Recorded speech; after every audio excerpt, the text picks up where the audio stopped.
দর্শক, আমাদের বন্ধু শামীম অ্যাক্সিডেন্ট করছে। আমরা যশোর আসছিলাম, আসার পথে যশোর খেজুরতলা খেজুরা অ্যাক্সিডেন্ট হয়েছে। তো আমরা এই মুহূর্তে যশোর একটা প্রাইভেট হাসপাতালে যাচ্ছি। তো আমরা শামীমের মুখ থেকে অ্যাক্সিডেন্ট কিভাবে হলো সেটা আমরা শুনবো।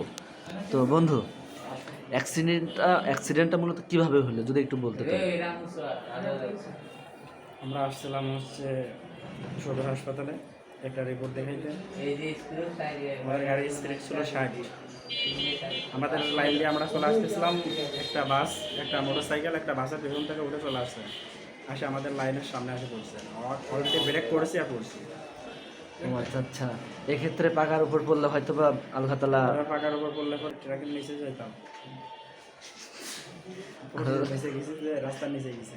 যাক, আল্লাহ তাআলার কাছে অশেষ শুকরিয়া, হাজারো শুকরিয়া।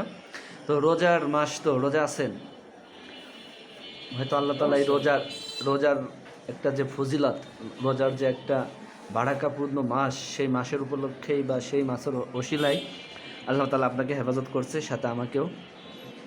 তো সর্বোপরি দর্শক, সবাই শামীমের জন্য দোয়া করবেন। আল্লাহ তাআলা তাকে যেন অতি দ্রুত শেফায়ে কামেলা আজেলা দান করেন। সবাই ভালো থাকবেন। আল্লাহ হাফেজ।